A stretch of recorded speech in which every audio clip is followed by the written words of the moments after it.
Saya record dulu.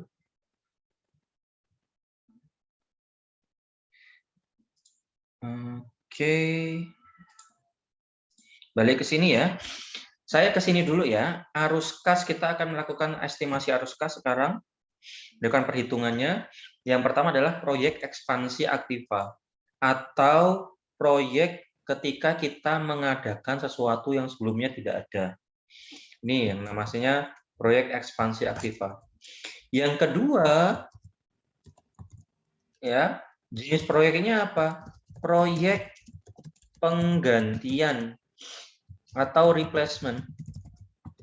Ya, kalau proyek penggantian atau replacement seperti namanya, sebelumnya itu sudah ada. Sebelumnya itu sudah ada, tapi tapi kita mau ganti baru dengan berbagai alasan. Apakah karena umur ekonomisnya sudah mau habis, atau sudah out of date teknologinya, atau rusak dan segala macamnya. Ya, kedua jenis proyek ini dua-duanya akan melibatkan perhitungan yang atas ini. Ya, jadi sebenarnya akan saya taruh aja sini nih. Nah, ini saya delete. Oke.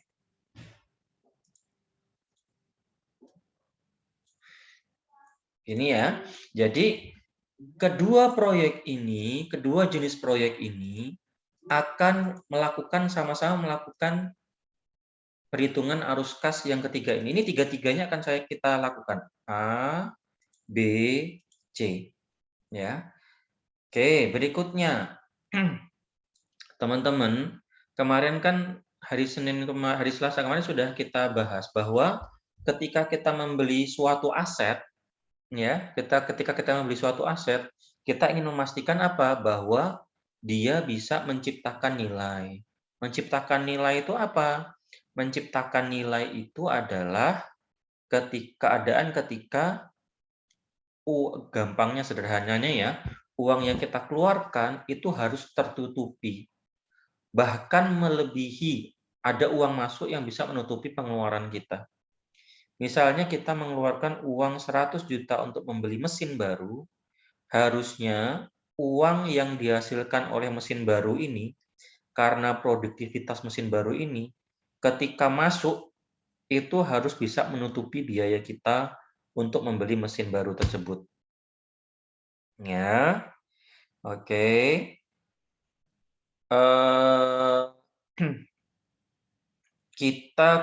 Jadi gini, ini kita sekarang masuk ke kelompok arus kas yang kedua. Ya, sekarang arus kas berdasarkan waktunya. Arus kas berdasarkan waktu itu apa, Pak, maksudnya? Jadi kita setiap proyek ini akan menghitung A, B, C, tergantung kapan, ya, tergantung kapan. Misal,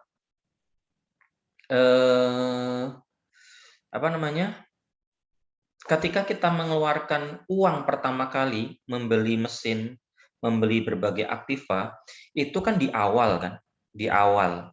Di awal itu namanya kita menghitung yang namanya arus kas keluar awal atau initial cash outflow.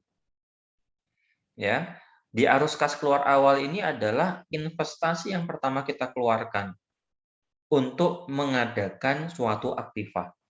Ini outflow nih. Kenapa outflow? Karena kita bayar, keluar, uangnya keluar. Ya, uangnya keluar. Sedangkan yang dua ini, B sama C, itu adalah arus kas masuk. Jadi nanti sebenarnya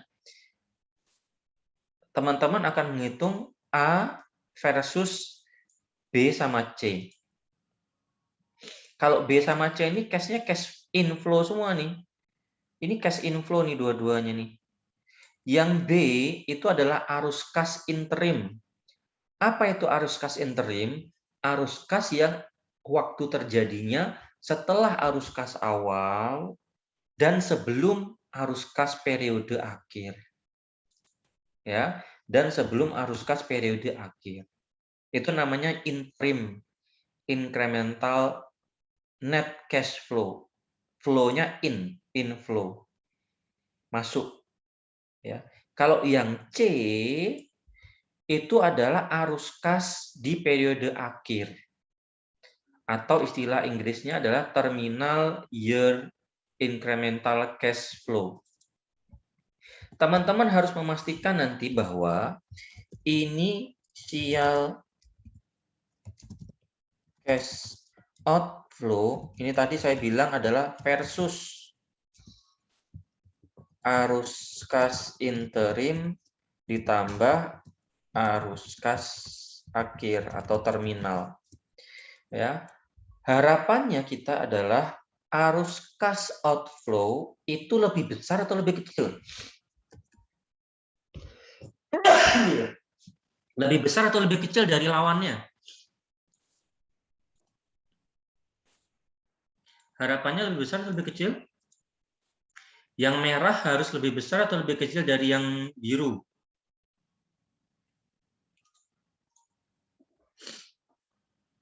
Kalau saudara mau untung, itu biaya modalnya harus lebih besar atau lebih kecil dari pemasukan? Lebih kecil. Jadi yang merah itu harusnya nanti memiliki nilai yang lebih kecil. Harapannya adalah cash inflow yang akan kita hitung melalui arus kas interim, incremental interim, ya. Dan arus kas akhir atau arus kas terminal itu lebih besar dari cash outflow-nya. Ya. Sekarang teman-teman, pertanyaannya bagaimana menghitungnya, Pak? Menghitungnya teman-teman itu sudah diberikan template. Template itu artinya apa ya? Formulir lah, form. Ya, form seperti ini. Tapi form ini harus sangat hati-hati digunakan. Kenapa? Karena kalau misalnya kita tidak mengerti cerita di balik ini, nanti akan sulit atau akan salah dalam memasukkan angka-angka. Jadi kita punya 3 perhitungan cash flow.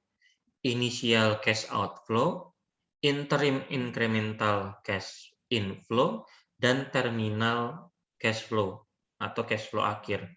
Ketiga-tiga ini memiliki cara penghitungan yang berbeda-beda. Ya, sekarang kita lihat untuk contoh ini initial cash flow ya. Ini initial cash flow. Ya. Kita lihat di sini. Bagaimana cara menghitung initial cash flow, Pak? Yang pertama, kita akan memasukkan biaya informasi biaya aktiva baru berapa. Lalu ditambah dengan pengeluaran lain-lain untuk memasang aktiva baru. Misal, teman-teman membeli mesin, mesinnya gede, mesin produksi. Itu kan mesin gede itu kan tidak bisa dipasang sendiri, tidak bisa dikirim sendiri. Biaya pengiriman dan biaya biaya instalasi itu dimasukkan ke sini. Ya, pengeluaran untuk biaya pengiriman dan pemasangan. Baru kita dapatkan yang namanya harga perolehan aktiva baru. Dapat dari berapa? Dapat dari mana? Harga aktiva baru yang kita beli ditambah biaya kirim, ongkir, sama biaya pasang. Dua ini yang saya kuningin ini disebut dengan depreciable cost. Ya, digunakan untuk menghitung penyusutan tuh nanti. Kita hitung nanti di terminal cash flow ya. A dan B disebut dengan depreciable cost dan digunakan untuk menghitung penyusutan. Ya. Nah, lanjut. Harga perolehan tadi akan kita tambah atau kita kurangkan dengan modal kerja, perubahan modal kerja. Kalau ada kenaikan modal kerja, maka dia menambah uang yang kita keluarkan. Kalau dia menurunkan modal kerja, misalnya mesin itu lebih efisien, maka modal kerja akan lebih kecil. Maka dia menurunkan atau mengurangi uang yang kita keluarkan. Ya, jadi ini cash-nya cash outflow ya. Saya kasih catatan ini, cash-nya cash outflow nih. Ya, ini outflow nih. Cash keluar. Ya. Terus berikutnya. Jadi kalau modal kerja, kalau dia menambah modal kerja, kalau modal kerjanya naik, berarti dia nambah harga perolehan aktiva baru. Kalau modal kerjanya turun, berarti dia ngurangin harga perolehan aktiva baru. Dikurang dengan hasil penjualan mesin lama. Kalau proyeknya proyek penggantian, kalau proyeknya proyek ekspansi, ini nanti tidak ada. Ya, lalu ditambah atau dikurang pajak atau penghematan pajak atas penjualan mesin lama. Ini juga kalau proyeknya proyek replacement atau penggantian. Dapatlah nanti arus kas awal atau initial cash flow atau initial cash outflow. Ya. Bagaimana caranya? Caranya adalah kita lihat contoh ya, contohnya ada di buku, tapi saya juga tuliskan di sini. Nah, ini dia. Sudah terlihat PowerPoint saya? Contoh soal ekspansi aktiva sudah dilihat? Sudah terlihat? Sudah kelihatan ini? Belum, Pak. Belum, Pak. Oke. Sekarang sudah kelihatan? Sudah, Pak. Oke. Nah, ini adalah contoh soal untuk ekspansi aktiva. Ingat, dari satu soal ini kita harus menghitung 3 cash flow. Yang pertama adalah initial cash flow atau cash outflow, uang yang kita keluarkan di awal ketika kita melakukan pengadaan barang. Yang kedua adalah kita menghitung interim incremental cash flow, itu cash masuk, ya, inflow itu sifatnya inflow. Yang terakhir adalah terminal cash flow. Itu juga sifatnya inflow atau masuk. Ya, ini ketiga jenis cash flow yang harus kita hitung. Yang pertama, ya, contoh soal untuk ekspansi aktiva. Ya. PT Hipotik mempertimbangkan untuk membeli sebuah mesin. Membeli sebuah mesin dengan kos 500 juta. Berarti harganya itu 500 juta ini. Dengan kos 500 juta plus 200 juta untuk pengiriman dan pemasangan. Mas, nunggu apa? Jadi mute dulu, ya.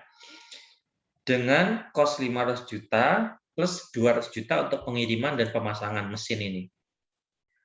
Mesin tersebut masuk ke dalam properti kelas 3 tahun. Untuk apa itu? Untuk penyusutan. Untuk kepentingan penyusutan dan pajak perusahaan menggunakan MACRS, ya, tabel angka penyusutan, untuk menentukan beban penyusutan per tahun pada kelas aktiva 3 tahun. Ini ya, properti kelas 3 tahun. Penyusutan tahun pertama, kedua, ketiga, dan keempat berturut-turut 33,33%, 44,45%, 14,81%, dan 7,41%. Manajemen memberi informasi bahwa penggunaan mesin baru ini akan diperkirakan menambah modal kerja 50 juta. Kedua, akan meningkatkan pendapatan 1,1 miliar per tahun selama 4 tahun. Dan akan meningkatkan biaya operasional 700 juta per tahun selama 4 tahun yang akan datang. Ya.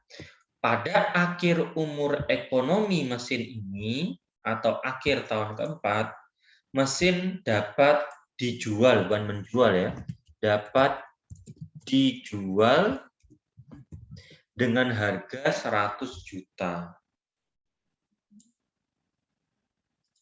Jika diasumsikan pajaknya 40%, hitung semua arus kas, baik itu initial cash outflow, interim incremental cash inflow, dan terminal cash inflow. Ya, sekarang kita akan menghitung yang ini dulu nih. Kita akan menghitung yang ini dulu. Initial cash outflow atau biaya yang kita keluarkan di awal kita membeli mesin. Dari informasi-informasi yang ada di sini. Bagaimana caranya, Pak? Kita masukkan saja ke informasi ini, ke template ini. Template ini dipakai langsung. Ya. Sekarang kita masukkan satu persatu. Ya. Biaya aktiva baru. Berapa biaya aktiva baru? Biaya aktiva baru adalah harga mesinnya berapa? Harga mesinnya 500 juta. Berarti kita tulis di sini 500 juta. Ya, ini ya. Untuk ini ya. Kita langsung masukkan angka-angkanya. Oke, ini yang A ya tadi. A 500 juta atau biaya mesin barunya. Ditambah dengan pengeluaran untuk biaya pengiriman dan pemasangan. Ini berapa? Ditambah berapa, Mbak?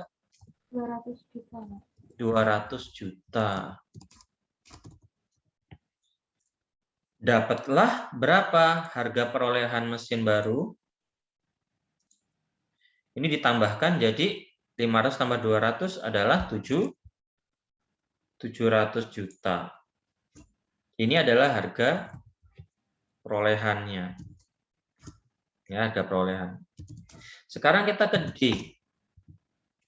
Ada nggak perubahan di bagian modal kerjanya? Ada. Kenapa? Ya di soal dia bilang, di soal dilihat ini ya. Penggunaan mesin ini diperkirakan akan memerlukan tambahan modal kerja sebanyak 50 juta. Nih, tambahan modal kerja 50 juta. Berarti di sini kita ada apa? Penambahan modal kerja dengan tanda positif karena dia modal kerjanya naik ya. Kalau modal kerjanya turun karena efisiensi, harusnya dikurang tuh nanti. Jadi ingat, nah ini juga jebakan yang pertama. Ini kalau ada plus sama minus, berarti ada keadaan. Kapan dia plus, kapan dia minus, itu harus teman-teman perhatikan. Contoh, dalam modal kerja ini, kalau modal kerjanya naik, maka dia ditambah. Logikanya kenapa? Semakin menambah uang yang kita keluarkan, kan? Kalau dia turun, misalnya karena efisiensi, berarti dia menurunkan uang yang kita keluarkan. Karena di soal sudah ada towel-wolo di situ, akan memerlukan tambahan modal kerja 50 juta, ya kita tulis saja 50 juta. Oke. Yang E. Hasil penjualan mesin lama. Karena ini adalah proyeknya proyek ekspansi, berarti tidak ada penjualan mesin lama. Ini tidak ada penjualan mesin lama. Ini berarti berapa? 0. Ya, ini 0 nih. Yang D, pajak atau penghematan pajak atas penjualan mesin lama. Ingat kita tadi tidak menjual mesin, berarti ini juga 0. Berapa arus kas awalnya? Untuk initial cash outflow, berarti tinggal kita apa? Ini kita tambah, lalu kita kurang. Sama dengan, sama dengan ini ditambah ini dikurang ini. Wah, bawahnya nggak ada ya. Hasilnya adalah 750 juta. Dari sini dulu ada yang tidak dimengerti bagian mana?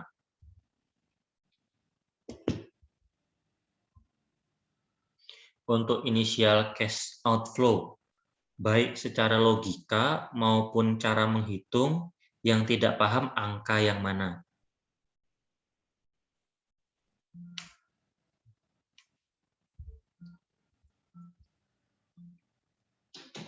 Lanjut.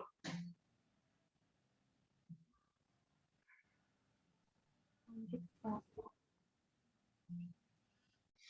Lanjut ya, oke. Sekarang setelah kita menghitung initial cash outflow, ini initial cash outflow nih. Saya singkat itu. Initial cash outflow. Ini teman-teman tinggal ikutin format ini, tapi sekali lagi hati-hati cara penggunaannya, kapan harus ditambah, kapan harus dikurang, itu dilihat betul-betul. Ya. Dari template ini.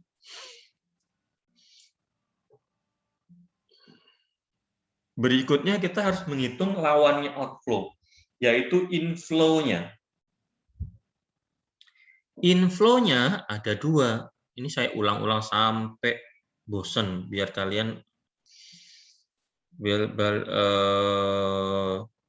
biar kalian paham betul, ya, sampai bosen ya. Setelah outflow kita apa namanya, cari inflow-nya. Inflow-nya dua, yaitu interim incremental. Nah, interim incremental cash inflow dan terminal atau cash flow akhir, terminal cash outflow. Bagaimana cara menghitungnya, Pak? Sama, teman-teman pakailah apa namanya? Pakailah template yang sudah ada.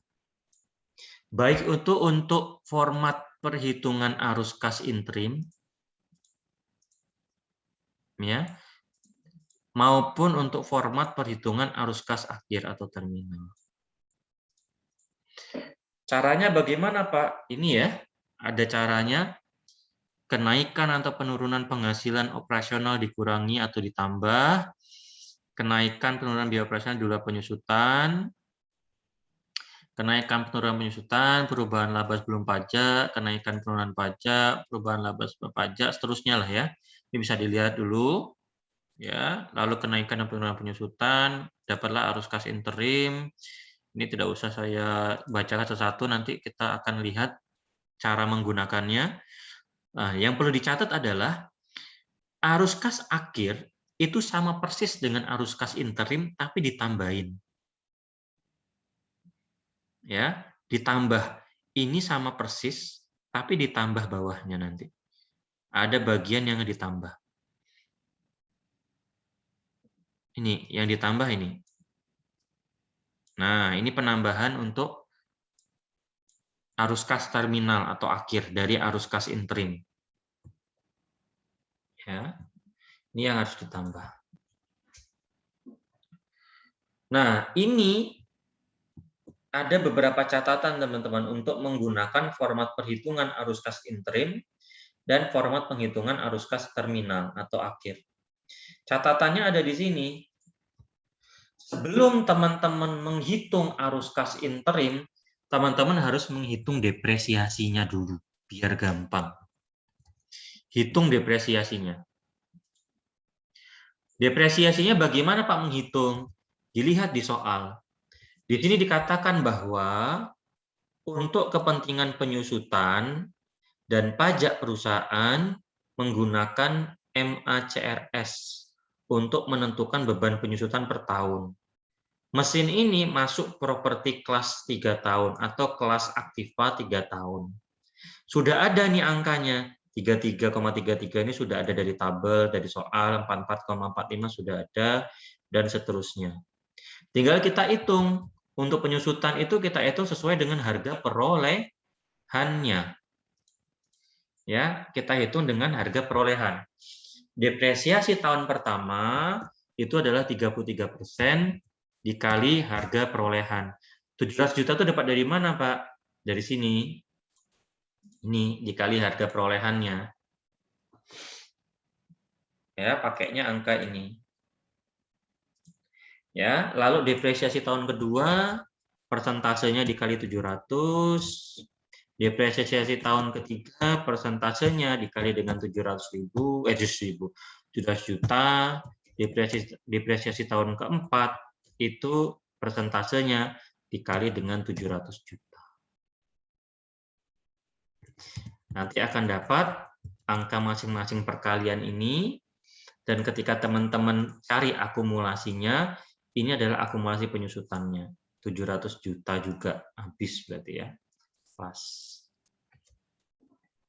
Akumulasi depresiasinya 700 dari penjumlahan depresiasi tahun pertama sampai tahun keempat.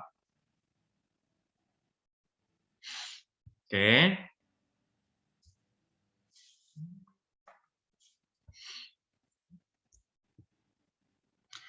Berikutnya, yang ini nanti aja saya jelaskan sambil saya menjelaskan cara untuk menyusun arus kas interim sama terminalnya ya, terminal cash outflow. Oh ya, depresiasinya ada yang mau ditanya dulu, gampang ya. Ada yang tidak mengerti dari perhitungan depresiasi ini? Jadi teman-teman sebelum masuk ke perhitungan interim sama terminal,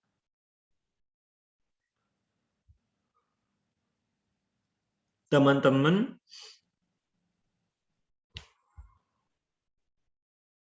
kalau ada yang lupa presensi saya inputkan nanti.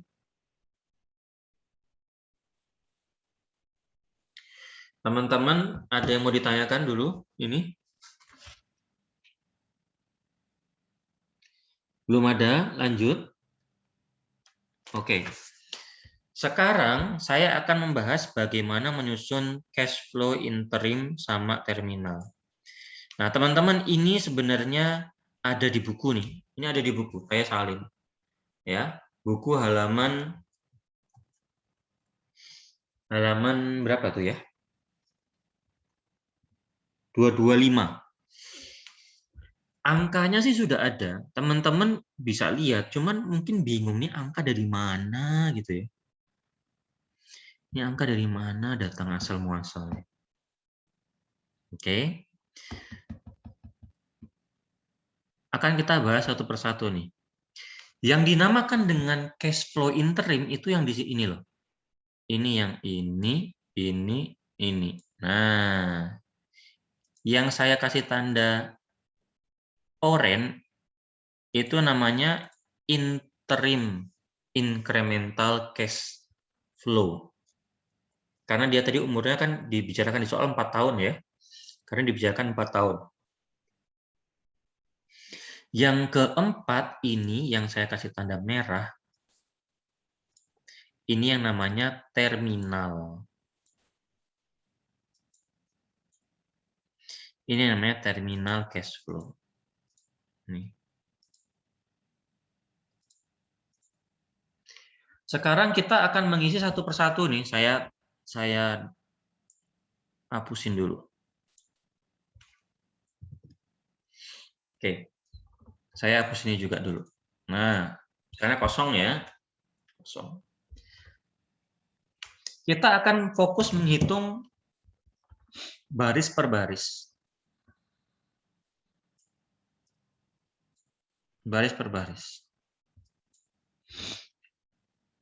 Pak, ini dapat dari mana, Pak? Lah, ini kan tadi ya, saya cuman copy paste di sini. Nah, ini loh, format ini copy paste ke sini. Nah, ini sama nih. Ini sama ini sama. Kalau yang interim khusus untuk yang periode keempat ini ketambahan yang biru-biru ini nanti nih. Ketambahan yang biru-biru ini. Ini juga sesuai dengan formatnya penyusunan cash flow terminal. Sekarang yang ini dulu. Pak, Bagaimana mengisi perubahan laba di luar penyusutan ini? Perubahan laba di luar penyusutan itu sebenarnya ini loh, yang di cash, yang di format itu kenaikan atau penurunan penghasilan operasional itu loh.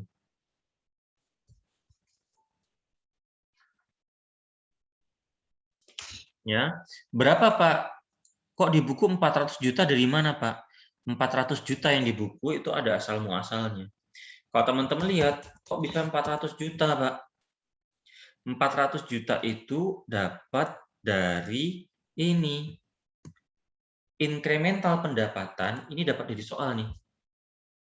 Ada penambahan pendapatan jika pakai mesin ini. Mana Pak? Ini loh. Akan meningkatkan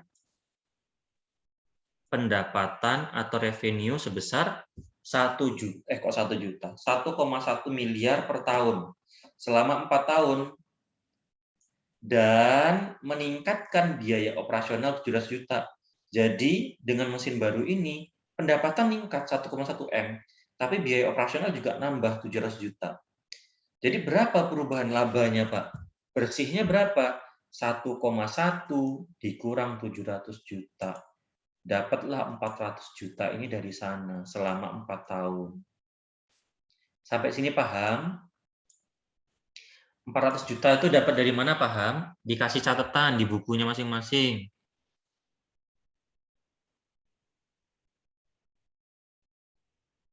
Ya. Lanjut. Lanjut, Pak. Paham? Gimana, Mbak? Paham, Pak. Paham ya? Oke, lanjut ya. Sekarang di sini adalah ada tulisannya kenaikan penyusutan. Kenaikan penyusutan itu kalau di sini kan ada minus atau plus. Kalau kenaikan berarti dia tandanya minus. Dapat dari mana penyusutan, Pak? Ada yang tahu ini diisi apa? Ini diisi dengan perhitungan depresiasi yang sudah kita lakukan sebelumnya. Ini. Ya tinggal copy paste aja ini. 233 310 itu dapat dari mana? Ayo, ada yang tahu? 233 310 itu dapat dari mana? Mbak Rofiko. 33,33% dikali 700 juta. Kalau sebelahnya? 44,45% dikali 700 juta. Sebelahnya? 14,81% dikali 700 juta. Sebelahnya? 7,41% dikali 700 juta. Oke, Mbak Rofika lanjut sekalian Mbak Rofiko. Setelah itu kita akan mencari perubahan laba sebelum pajak. Dengan cara perubahan laba dikurangi penyusutan. Kalau kita mau mencari kolom ini, apa dikurangi dengan apa, Mbak? Perubahan laba dikurangi kenaikan penyusutan, Pak. Oke, berapa kurang berapa tuh berarti? 400 dikurang 233 juta 310.000. Oke, betul ya. Nih, yang lainnya juga sama ya, Mbak Rofikoh ya. Iya, Pak. Oke, sebentar saya kasih dulu catatan Mbak Rofikoh ya. Nomornya berapa Mbak Rofikoh? 30919.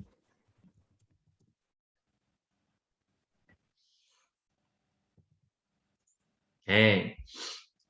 Kenaikan pajak 40%. Ini kira-kira ngitungnya gimana ini? Apa dikali apa nih? Perubahan laba sebelum pajak dikali 40% tarif pajaknya, Pak. Oke, berarti 40% dikali berapa yang kolom yang ini? 166.690.000. 166 juta 690.000 Iya, Pak. dikali dengan 40%. kenaikan 40%. Oke. Yang lain juga sama ya? Iya, Pak. Oke. Sekarang ini berapa? Cara menghitungnya bagaimana? Perubahan laba setelah pajak? Ada pajaknya? Perubahan laba sebelum pajak dikurangi kenaikan pajaknya. Ya, kalau dinominalkan apa kurang apa ini? 166.690.000 dikurangi 66.676.000. Oke, jadi 166.690.000 dikurangi pajak. Ya. Oke. Dapatlah angka ini. Oke. Sekarang ditambah kenaikan penyusutan. Nah, kenaikan penyusutan tuh berapa yang kita tambahkan di sini? Yang tadi tuh, Pak. Yang tadi. Yang atas ini tadi ya? Iya, Pak. Oke. Kalau ada yang bisa jawab pertanyaan saya ini, saya kasih nilainya 2 poin. Saya kasih bonus lah pokoknya. Ini aneh. Kenapa tadi ada penyusutan, kita kurangin, sekarang penyusutan dengan nominal yang sama, itu kita tambahin lagi. Logikanya apa?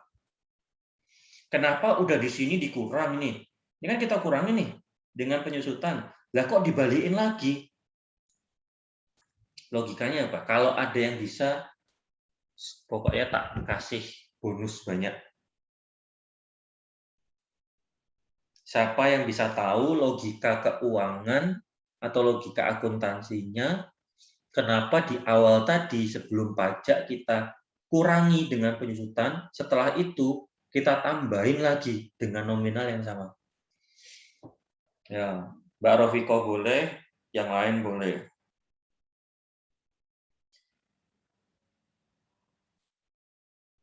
Kenapa, ayo? Kalau yang sebelumnya nyari pajaknya, Pak. Gimana, Mas? Siapa tadi? 3. Oh iya, gimana, Mas? Kalau yang sebelumnya itu kita nyari pajaknya dulu, Pak. Pajak Iya. dulu. Tuh. Kenapa yang sebelumnya ketika nyari pajak dikurangi penyusutan, habis itu kita tambahin lagi setelah kita dapat perubahan laba setelah pajak?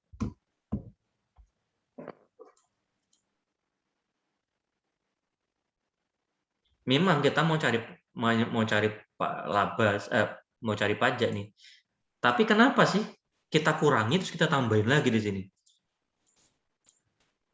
Ini dikurangi kenaikan pajak, ini dikurangi penyusut. Ditambahkan lagi, dibalikkan lagi duitnya. Mungkin karena penyusutan itu bukan objek pajak. Penyusutan malah objek pajak di awal, makanya kita taruh di sini.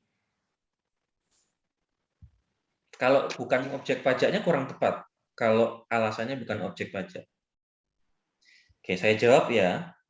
Karena ketika kita melakukan pelaporan keuangan atau dalam laporan akuntansi sebuah perusahaan, depresiasi itu kita memang masukkan ke pengeluaran dan dia bisa apa istilahnya ya? Dia bisa sebagai objek untuk kita ngurangin pajaknya. Jadi kalau misalnya kita masukkan depresiasi barang ya. Contohnya apa ya? Contohnya ini. Ini saya punya barang. Wah, ini misalnya mesin. Saya depresiasikan. Depresiasi itu mengurangi pajak yang harus saya bayarkan ke pemerintah. Pertanyaan saya, kenapa dia dibalikkan lagi di sini? Karena perusahaan dalam tanda kutip memanfaatkan celah itu untuk ngurangin pajak yang mereka harus bayar ke pemerintah. Jawabannya kenapa harus ditambahkan lagi? Karena sebenarnya nggak ada uang yang keluar. Depresiasi itu kita hitung tapi uangnya kita keluarkan beneran nggak sih? Enggak. Itu kan apresiasi kita, penilaian kita terhadap penyusutan barang. Uangnya itu nggak kemana-mana, tetap ada di tempat kita. Tapi kita gunakan di laporan keuangan untuk ngurangin pajak kita. Paham nggak maksudnya? Jadi kenapa ditambahkan? Karena di awal itu untuk ngurangin nominal pajak yang kita bayar, karena memang dibolehkan depresiasi itu masuk ke dalam komponen yang digunakan untuk ngurangin pajak kita harus bayar ke pemerintah. Tapi sebenarnya uangnya itu nggak kemana-mana, makanya ditambahkan lagi. Mas, itu jawabannya. Saya nggak tahu bagaimana menjelaskannya lagi. Mudah-mudahan paham. Karena kalau teman-teman kerja di perusahaan, ketika menghitung depresiasi, kayak di STIE misalnya. STIE itu punya mobil. Mobil itu dalam laporan keuangan STIE ada depresiasinya. Masuk ke dalam pengeluaran tuh. Tapi kan kita nggak ngeluarin uang beneran. Uang dalam tanda fisiknya itu nggak keluar beneran. Makanya kita tambahkan lagi. Gitu. Ya, mudah-mudahan menjelas. Bisa ada gambaran. Ya. Lalu arus kas interimnya adalah tinggal kita kasih tanda biru ya. Tinggal kita tambahkan. Ini kita tambahkan, dapat arus kas interim. Untuk 1, 2, 3. Periode 1, 2, 3. Sekarang PR kita adalah menghitung terminal cash flow-nya. Dengan komposisi yang sama dengan interim, tapi ketambahan format ini. Ketambahan format ini. Oke, penjualan aktiva baru berapa di sini? Kita lihat di soal. Penjualan aktiva baru itu mana ya? Berapa sih? Mana sih? Pada akhir umur. Pada akhir umur ekonomi, akhir tahun keempat, ya. Saya ini pindah-pindah PowerPoint Excel kelihatan kan ya PowerPoint-nya ya? Kelihatan, Pak. Kelihatan ya, oke. Pada akhir umur ekonomi atau akhir tahun keempat, mesin dapat dijual dengan harga 100 juta. Ya, berarti penjualan aktiva baru 100 juta. Nah, dia menambah nih, masuk nih cash inflow nih, kita nambah. Lalu kalau format ya, kita lihat lagi ke formatnya. Formatnya apa sih? Dikurangi atau ditambah pajak atau penghematan pajak atas penjualan mesin baru. Ya. Oke, kita lihat nih. Penghematan pajak atas penjualan mesin baru. Kalau dia dikurang berarti dia melakukan apa? Ada pajaknya ya. Pajak atas penjualan mesin baru ya. Pajaknya berapa? Pajaknya adalah 40 juta. Dapat dari mana 40 juta? 100 juta kali 40%, Pak. 100 juta kali 40%? Ya. Ya, 100 juta kali 40%. Terus kenaikan modal kerja. Ditambah kenaikan modal kerja ini sesuai format ya. Kenaikan modal kerja, penurunan atau kenaikan modal kerja. Karena dia naik, maka ditambah. Modal kerja yang ditambah berapa? 50 juta. Dapat dari mana 50 juta ini?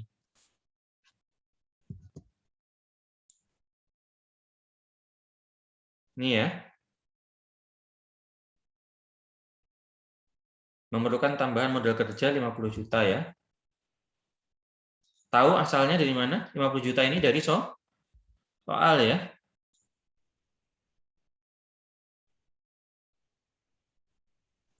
Oke. 50 juta ini dari soal. Ini soal. Ini 40% kali 100 juta. Ini dari soal. Nah, tinggal kita sesuaikan dengan tandanya plus atau minus. Sama dengan 100 juta ya dikurangi pajak enggak ada tandanya. Kurangi pajak ditambah kenaikan modal kerja. Hasilnya adalah sebentar, saya salah ngitung. Oh, saya nggak ngitung dari sini sebentar. Sama dengan ini loh, kas ininya belum tak hitung. Ini ditambah 100 dikurang 40 ditambah 50. 370, 748 juta. Ini adalah arus kas interim. Nah, kita bisa lihat sekarang, kita bisa lihat bagaimana view.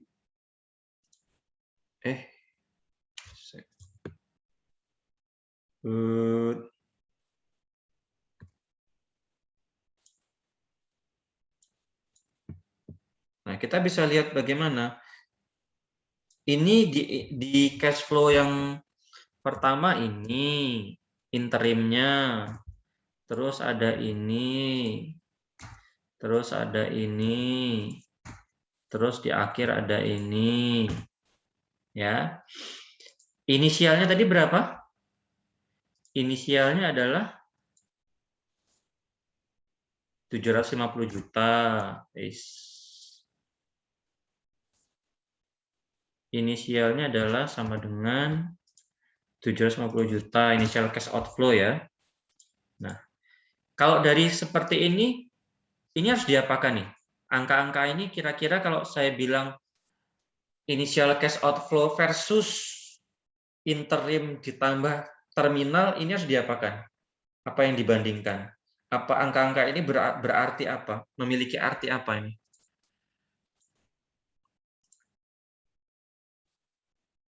Apa maknanya? Ada yang bisa cerita? Harus kita apakan angka-angka ini terusan?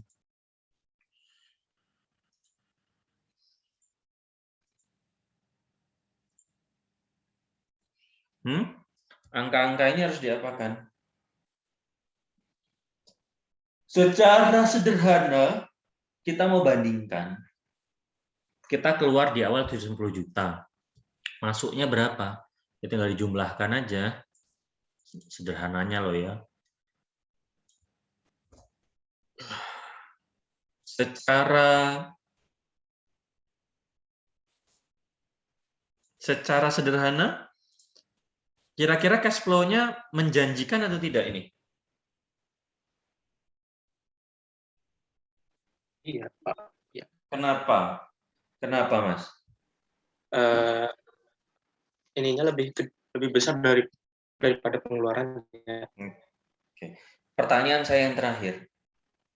Apakah ini proyek yang menciptakan nilai? Iya. Ya, karena harus masuknya jauh lebih namanya. Kenapa? Bentar, Pak. Putus-putus. Karena apa? Apakah ini itu nilai? Menciptakan nilai? Iya, karena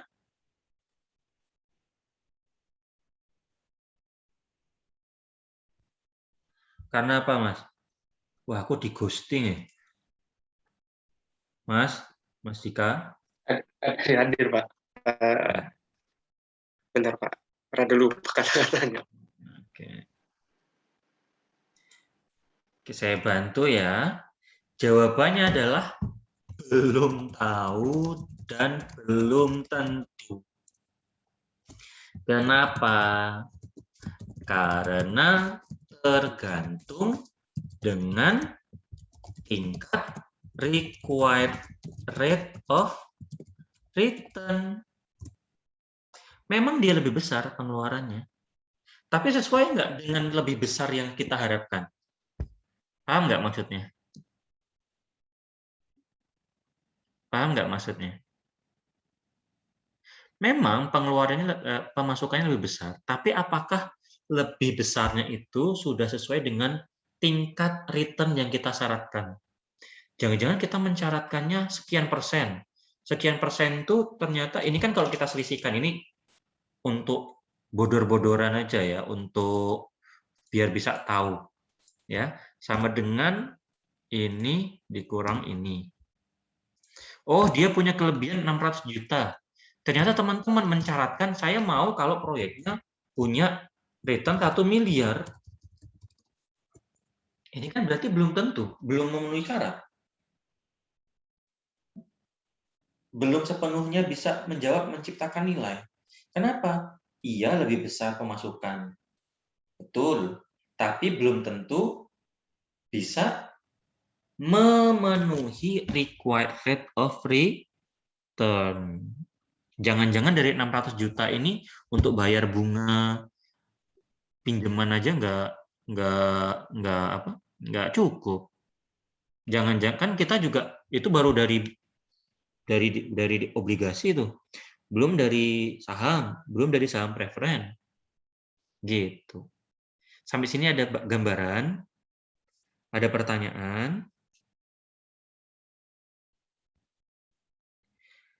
pertanyaan, angka-angka ini dapat dari mana atau logikanya bagaimana? Ini angkanya persis sama yang di buku. Saya cuman biar tahu teman-teman, ini angka-angka sebenarnya dapat dari mana sih? Gitu. Pak, saya mau tanya, kalau yang Yuk. perubahan laba belum ada ya Pak? Apa? Perubahan apa? Kenaikan penyusutan. Kan di situ ada nganunya lagi tuh Pak. Apa namanya? Ada kayak tabelnya lagi tuh. Kenaikan Oh, itu untuk replacement. Nah, setelah ini. Itu untuk iya. replacement. Ini baru Di sini. ini baru ekspansi. Oke, makasih Pak. Ya. Ini kan replacement. Ini replacement. Ini kan ekspansi baru nih, beli aktiva baru. Jadi kalau ekspansi itu nggak ada itunya ya Pak? Enggak. Kayak cukup kayak gini toh. Oke, makasih. Nah, sekarang kalau enggak, kita lanjut ke replacement. Oke, yang lain lanjut ya, yang lain ya. Oke, sekarang kita ke replacement. Nah, ini tadi kan saya di awal bilang bahwa jenisnya itu bisa dua. Bisa proyeknya proyek ekspansi, beli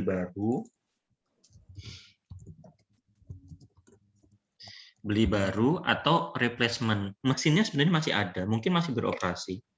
Ya, mungkin masih bagus, tapi kita mau nyiapkan, kan ada istilahnya itu, ada orang yang rusak, nggak bisa dipakai baru beli. Cuman kalau untuk produksi atau bisnis nggak bisa kayak gitu. Karena nanti kalau misalnya kayak gitu ya proses produksinya berhenti kan. Jadi selama umur ekonomisnya mungkin sudah mau habis, belum habis loh ya. Mau habis, kita udah siap-siap beli yang baru. Misal, saya punya handphone nih. Handphone itu kan sebenarnya nilai ekonomisnya paling sekarang itu 3 tahun sih. Walaupun masih bagus, tapi 3 tahun itu sudah layak diganti. Ya, atau 4 tahun. Enggak nyampe 4 tahun, 3 tahun baru. Ya, 3-4 tahunan. Mungkin di akhir tahun kedua atau di awal tahun ketiga, saya sudah beli handphone baru.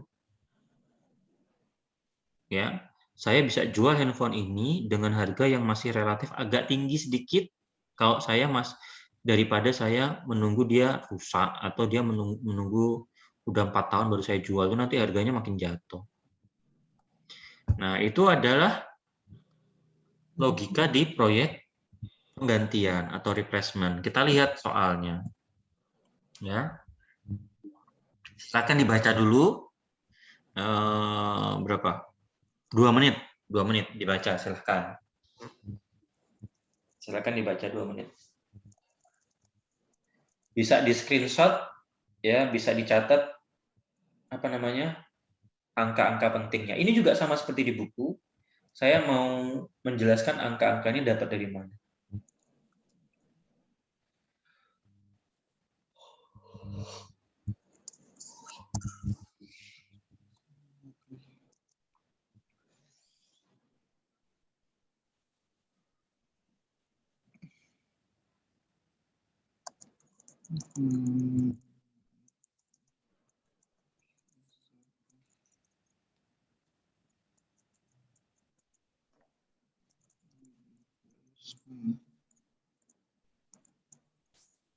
Hampir sama, serupa tapi tak sama.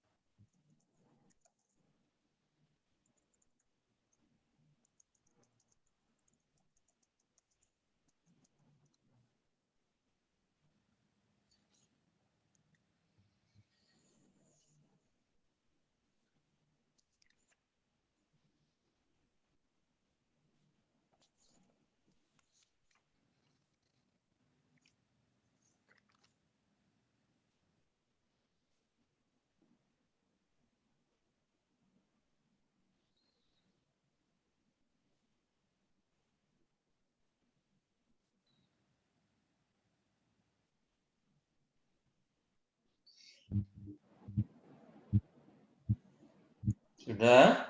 Oke, kita bahas ya.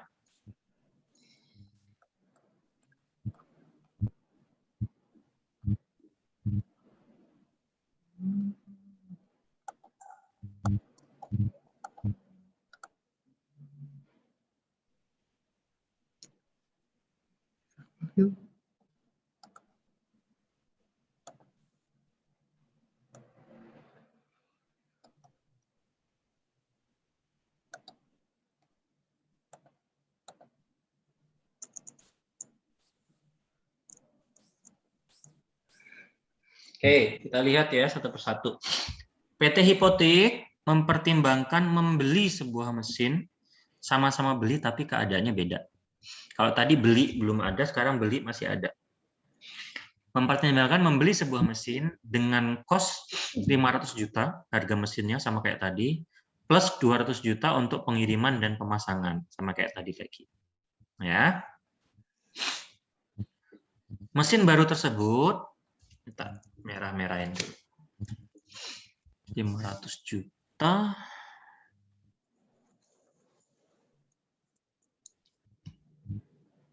Juta. Oke, mesin baru tersebut diperlukan untuk mengganti mesin yang lama, ini replacement ya. Mengganti mesin yang lama yang masih memiliki sisa umur ekonomis 2 tahun. Ini penting nih. Sisa umur ekonomis 2 tahun nih. Kos mesin lama, harga mesin lama itu 300 juta. Harga mesin lama 300 juta. Mesin lama didepresiasikan menggunakan teknik depresiasi garis lurus atau straight line.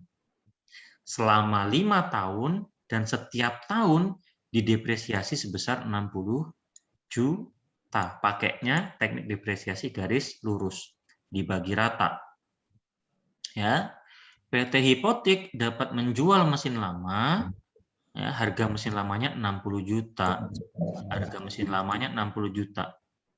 Meskipun mesin baru tidak akan, nah ini, meskipun mesin baru tidak akan meningkatkan pendapatan, tetap 1,1 M, namun penggunaan mesin baru dapat menurunkan biaya operasional 100 juta per tahun. Jadi kalau misalnya tidak mendatangkan penambahan revenue, tapi dia bisa melakukan efisiensi, efisiensi itu dianggap sebagai pendapatan. Nah, replacement ini tidak akan menambah tidak akan menambah pendapatan, tapi dia menghemat biaya operasional 100 juta per tahun. Penggunaan mesin baru ini akan menambah modal kerja 50 juta, mungkin lebih besar listriknya atau apapun lah, ya, lebih banyak memerlukan listrik, lebih banyak memerlukan perawatan, kita nggak tahu ya. Memerlukan penambahan modal kerja 50 juta. Mesin baru tersebut masuk dalam properti kelas 3 tahun ini untuk depresiasi, ya, dan pada akhir umur ekonomis dapat dijual 100 juta. Jika asumsi pajaknya, tarif pajaknya 40%, hitung semua arus kas. Inisial, awal, cash outflow kita keluar, lalu interim dan terminal. Ya, sekarang kita lihat untuk inisial cash outflow. Ya, ini kita hapus dulu. Ya. Ini yang akan kita gunakan untuk cash outflow.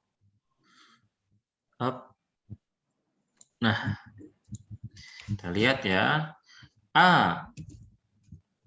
Biaya aktiva baru berapa? Sama ya, 500 juta. Sebentar, saya kecilin dulu. 500 juta. Dari soal tadi.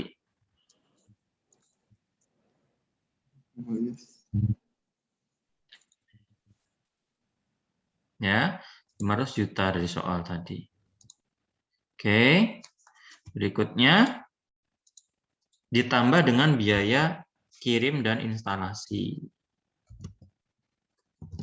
Berapa? 200 juta. Harga perolehannya sama, harga perolehannya adalah 700 juta. Ini harga perolehan. Kenaikan atau penurunan modal kerja. Naik atau turun modal kerjanya? Naik. Dapat dari mana? Dari soal. Ya, 50 juta. Dari mana? Dari info soal. Ada tadi ya, info soalnya nambah modal kerja 50 juta. Nah, ini hasil penjualan mesin lama jika proyek penggantian. Kalau misalnya mesin lama ini dijual, tadi laku berapa ya? Kalau mesin ini dijual, tadi di soal laku piro gimana? PT Hipotek dapat menjual mesin lama 60 juta. Info soal. Oke. Sekarang pajak atau penghematan pajak atas penjualan mesin lama. Nah, ini mulai ada ceritanya nih. Ya, mulai ada ceritanya. Di buku berapa ini? Di buku?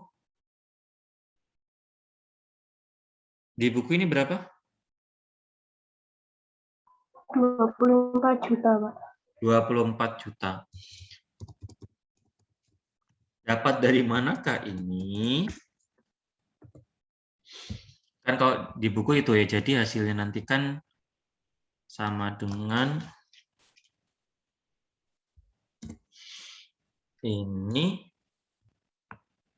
ditambah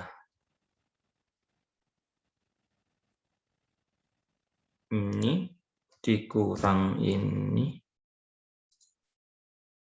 dikurang ini. Oke. Ini dapat dari mana ini? Sebentar.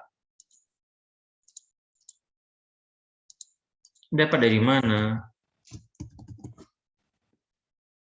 Ada yang tahu ceritanya dapat dari mana? Untuk mencari 24 juta, itu ceritanya agak panjang. Ya. Bagaimana ceritanya? Untuk bisa mendapatkan 24 juta, kita harus tahu dulu berapa keuntungan kita menjual Aktiva. Berapa keuntungan kita menjual Aktiva.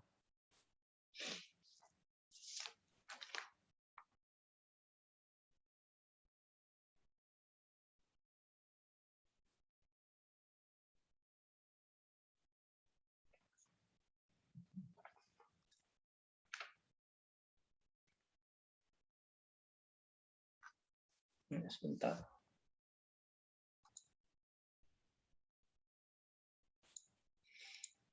Oke, bagaimana kita mendapatkan 24 juta itu?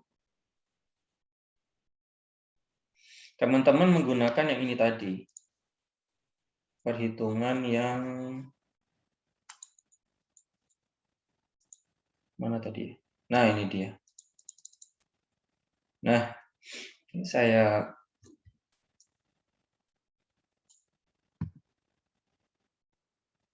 copy.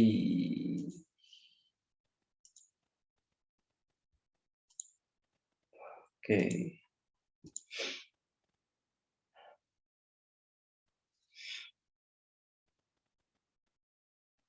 Mana lagi?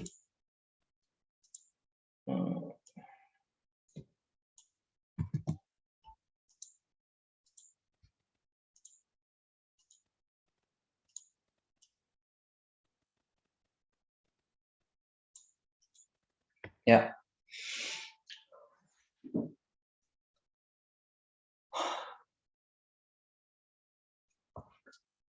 Oke, siap dicatat teman-teman. Untuk mencari 24 juta itu berarti kita mencari yang namanya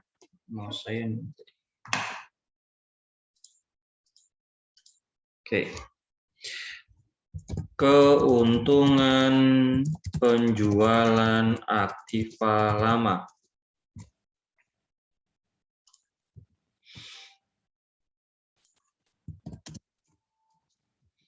Keuntungan penjualan aktiva lama adalah penjualan aktiva lama, harga jual aktiva lama dikurangi nilai buku. Ya, ini ya. Sama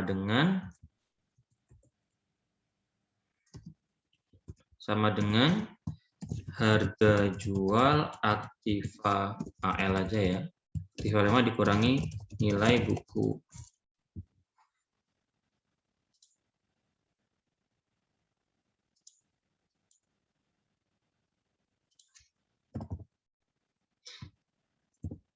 Harga jual aktiva lama sudah ada belum? Sudah, ada di soal. Berapa harga jual aktiva lamanya? 60 juta. Ya. 60 juta. Dikurangi nilai buku. Nilai buku belum ada, kita harus cari dulu. Nilai buku belum ada, kita harus cari. Bagaimana cara mencari nilai buku? Ada di sini. Ya. Nilai buku itu dicari dengan harga perolehan aktiva lama dikurangi akumulasi depresiasi. Harga perolehan aktiva lama berapa? 300 juta. Dapat dari mana? Dapat dari soal. Mana Pak? Ini. Kos mesin lama 300 juta. Ya, berarti 300 juta dikurangi akumulasi depresiasi. Akumulasi depresiasinya berapa, Pak?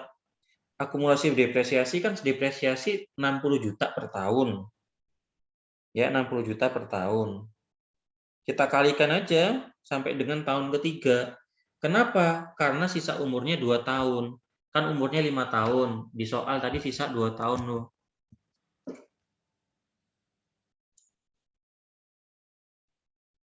Nih, sisa umur ekonomis 2 tahun.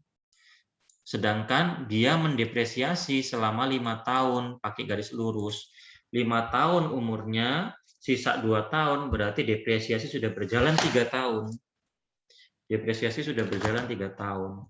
Jadi di sini 60 juta dikali 3. Berapa?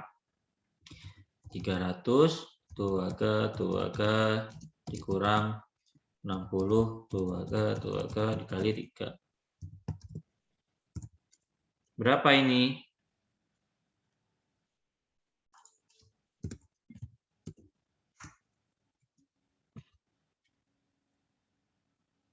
Berapa ini, teman-teman?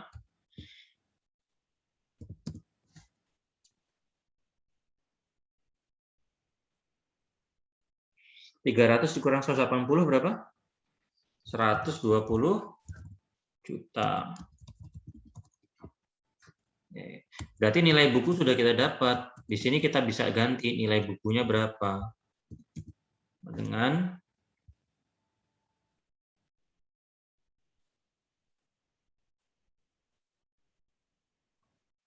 Rp60 juta dikurang 120 juta. Dengan 60 juta. Minus 60 juta. Nggak apa-apa, nggak masalah minusnya, nggak usah dipusingkan. Ya. Oke. Sekarang ya, pajak atau penghematan pajak itu bagaimana menghitungnya? Kita menghitungnya dari pajak itu kan diasumsikan 40%. 40% kita kali dengan minus 60 juta. Dapatlah 24 juta ini, tapi di sini kita tandanya adalah kurang. Ini tandanya kurang. Kalau ini tadi tandanya plus, ini tandanya minus, ini tandanya minus.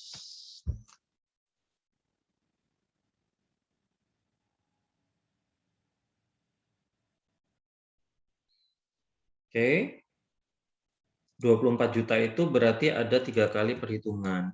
Yang pertama menghitung nilai buku. Setelah nilai buku dapat, kita menghitung keuntungan penjualan aktiva lama. Dari mana? Dari rumus ini ya. Harga jual aktiva lama dikurangi nilai bukunya. Nilai bukunya minus 60 juta. Minus 60 juta ini kita pakai untuk menghitung pajak. Pajaknya 40% dikali minus 60 juta. 24 juta, tapi nanti dikurang. Gitu. Ini untuk inisial cash flow untuk proyek replacement. Ada yang mau tanyakan dulu? Jadi kalau misal ini yang ribet hanya ini. Yang beda dari expand itu cuma 2 ini loh. Ini yang di expand nggak ada itu cuma 2 ini. Di replacement ada 2 ini. Yang ini gampang dari soal. Yang ini dari soal penjualan mesin lama itu. Cuman yang ini pajak atau dia menghemat atau ada tambahan pajak. Kalau menghemat dia murah, kalau ada pajak dia nambah. Ya. Agak panjang. Yang pertama teman-teman harus cari ini dulu. Yang kedua cari ini. Yang ketiga cari ini.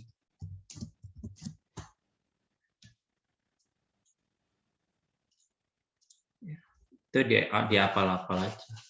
Nanti kalaupun ujian nggak berbeda dari itu kok. Formatnya sama-sama.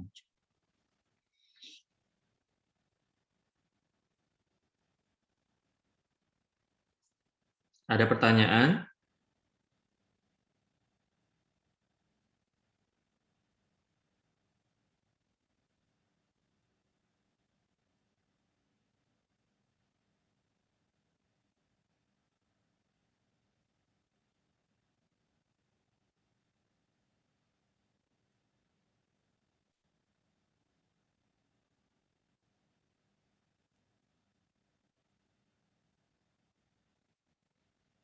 Ada pertanyaan?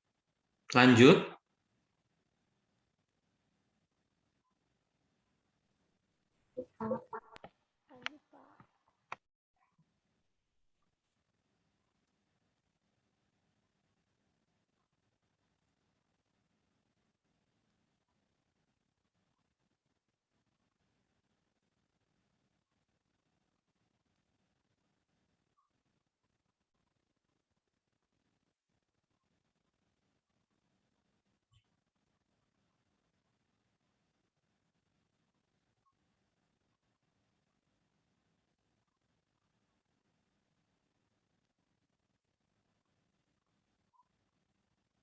Oke, lanjut ya.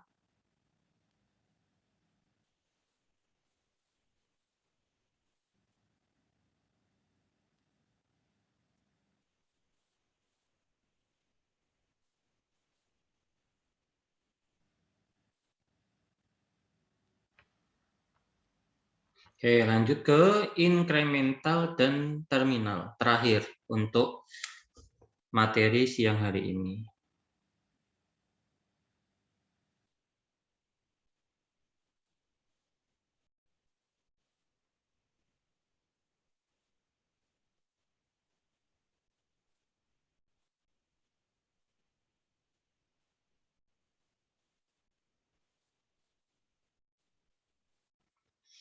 Oke.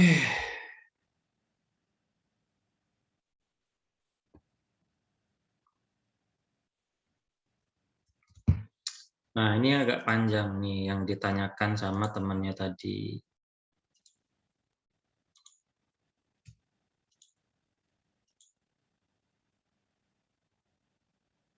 Oke. Kita ke interim, yang saya hijauin ini interim, yang saya merahin ini adalah terminal. Nah, dengan format yang sama persis dengan yang tadi, tapi ada sedikit modifikasi di dalamnya. Ya. Yang pertama, kalau tadi kan ada 400 juta di sini. Ya. Tak hilangin dulu aja biar tahu ceritanya. Kalau tadi kan ada 400 juta di sini. Tapi dibilang di soal bahwa penggantian mesin baru ini tidak akan menambahkan revenue, tapi akan apa istilahnya di soal tadi?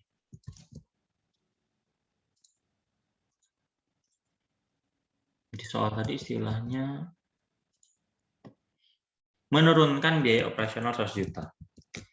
Jadi di sini per tahun 100 juta turun katanya. Ini tinggal masukkan aja 100 juta. Ya. Ini adalah apa? Istilahnya pengganti pendapatan. Pengganti pendapatan.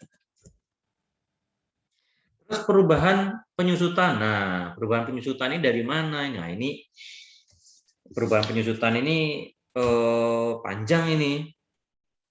Panjang ini ininya apa namanya? Apa istilahnya?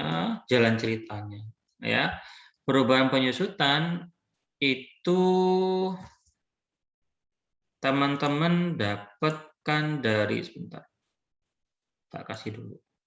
Ya, 173. Nah, sebentar. Ini bukan ini sih, sebentar.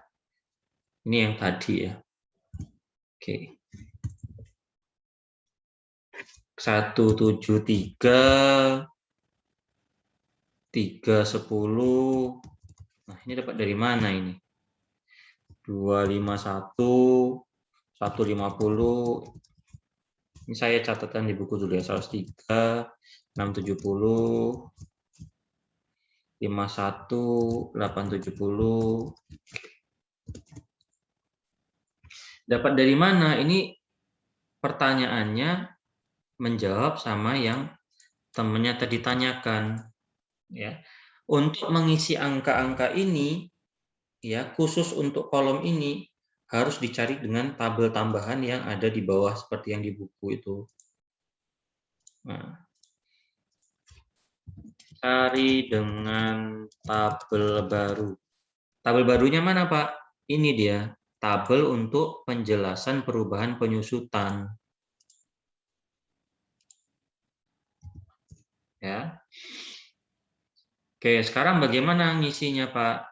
Kita mulai dari awal. Investasi mesin baru berapa? Investasi mesin baru adalah 70 juta harga perolehan ya. Harga perolehan 70 juta. Ini dalam ribuan nih. Tak kasih angka benerannya aja.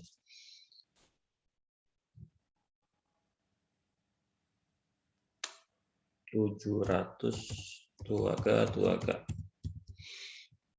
700 tuaga.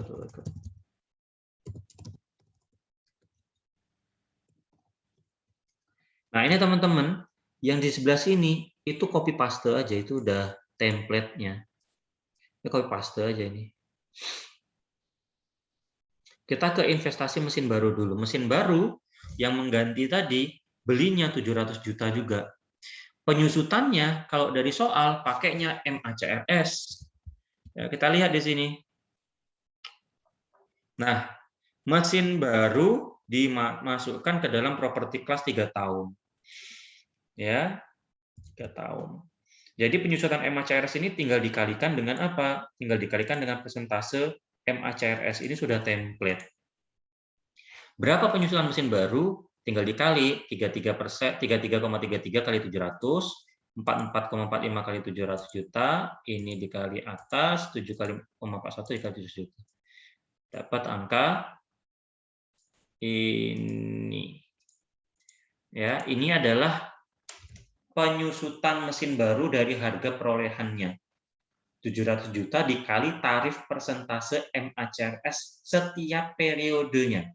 Karena dia masuk dalam properti kelas 3 tahun dan sudah ada masing-masing persentasenya, tinggal dikalikan aja. Jadi nggak usah nggak usah Pusing-pusing cari tarif. Kalau straight line berarti dibagi sama rata. Kalau dia MACRS nanti di ini, Pak, ini tahunya dari mana? Nanti di soal. Di soal pasti sudah ada tarifnya masing-masing. Nah, sekarang kalau misalnya investasi mesin baru sudah, dan kita sudah menghitung penyusutan mesin baru, sekarang kita ke nilai buku mesin lama. Ya, nilai buku mesin lama, caranya bagaimana? Caranya adalah, nilai buku, penyusutan mesin lama. Penyusutan mesin lama dapat dari mana? Dari nilai buku mesin lama dikurangi penyusutan. Ya, ingat, karena dia tadi mesin lamanya hanya punya sisa waktu 2 tahun, berarti kita hanya menghitung sisa 2 tahun tadi. Sekali lagi, umur mesin lamanya 5 tahun. Di soal ada keterangan sisa umur ekonomisnya 2 tahun. Jadi untuk penyusutan mesin lama hanya dihitung untuk periode pertama dan periode kedua. Oke, nilai buku mesin lama berapa? 300 juta. Dapat dari mana? Dari soal. Ya, mana Pak? Ini ya. Kos mesin lama 300 juta. Penyusutan pakai MACRS. Nah, MACRS itu teman-teman pakailah itu pakainya enggak ya, ini depresiasinya straight ya. Straight. Ini 60 juta kan? Berarti ini bukan MACRS sih. Ini saya ganti ya. Dia straight line.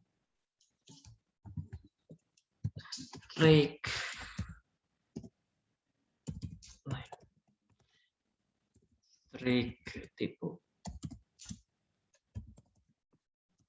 Kalau straight line ya sebenarnya nggak usah dicari di sini ya. Langsung aja di sini 60 juta karena udah pasti penyusutannya setahun 60 juta kok. Ini nggak usah dicari tarifnya, nggak apa-apa. Paham nggak maksudnya? Karena dia straight line setiap tahunnya 60 juta, untuk mesin lama kita hanya menghitung sisa umur nilai ekonomisnya 2 tahun. 2 tahun itu setiap tahunnya seperti di soal dia bilang menyusutkan 60 juta. Ya. Nah, penyusutan mesin baru di bawah ini untuk perubahan penyusutannya, kita akan untuk perubahan penyusutan bagaimana cara menghitungnya, Pak? Untuk perubahan penyusutan cara menghitungnya adalah penyusutan mesin baru dikurangi dengan penyusutan mesin lama. Penyusutan mesin barunya berapa? Ya kita samakan aja dengan ini. Kita tarik penyusutan mesin lama sama juga sama dengan ini, kita tarik. Lalu kita kurangi. Perubahan penyusutan itu sama dengan ini dikurang penyusutan mesin lama dikurang penyusutan mesin baru dikurangi penyusutan mesin lama. 173, 310. Nah, ini angka ini akan kita taruh di atas. Sama dengan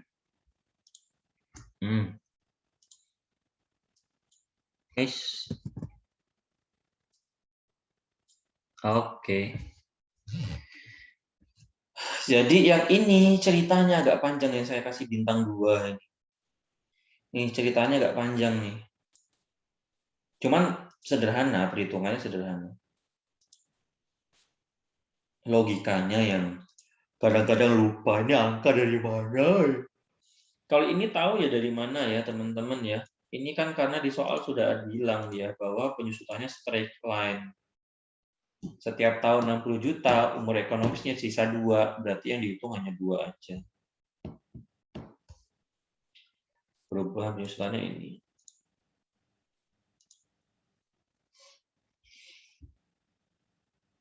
Oke, perubahan laba atau perubahan inkremental. Laba sebelum pajak.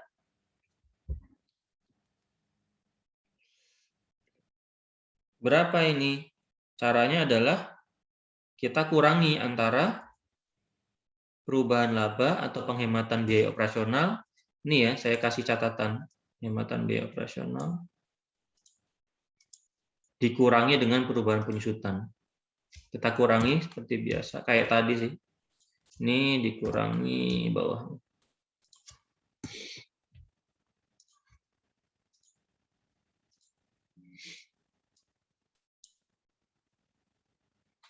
Oke, ada minus beberapa, nggak salah. Perubahan pajak 40%.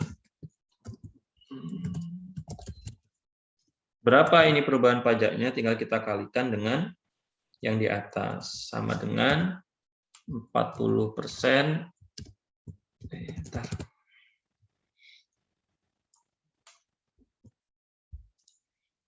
Sama dengan 40% dikali tas. Ya, sama. Ya, ini tinggal kita kurangi.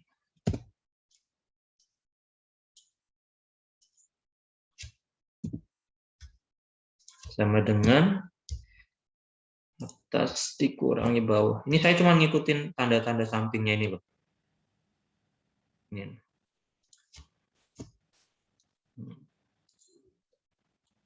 Template, saya cuma ngikutin template.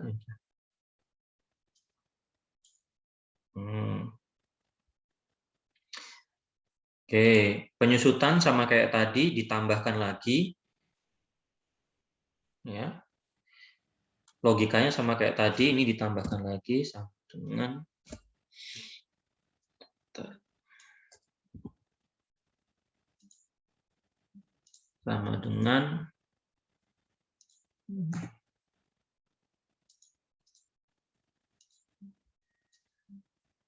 ya, ditambahkan kembali, ini sama kayak tadi ya, baru dapat arus kas interim sama dengan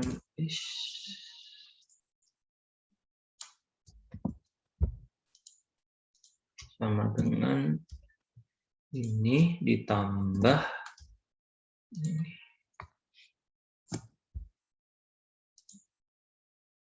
Dapat kita arus kas interimnya.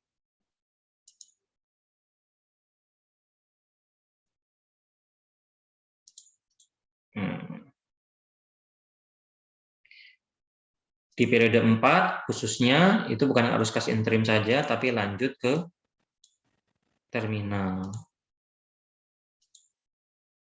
Oke. Penjualan aktiva barunya berapa? Penjualan aktiva baru di sini dapat akhir ekonomis 100 juta ini ya. Akhir umur ekonomisnya 100 juta. Ini 100 juta. Pajak atau penghematan pajak atas penjualan mesin baru berapa? 40% dikali 100 juta. Dikali ini. Oke. Kenaikan modal kerja. Kenaikan modal kerja adalah 50 juta ini ya. Penambahan modal kerja 50 juta dari soal. Oke, berapa arus kas akhir atau terminalnya? Arus kas terminalnya adalah sama dengan ini ditambah ini dikurang ini ditambah. Kalau usah dihafalin ya, ikutin aja. Apa template-nya ikuti aja. Ya, begitu saja. Nanti kita coba dengan latihannya. Oke, ada pertanyaan untuk proyek replacement. Saya stop recording.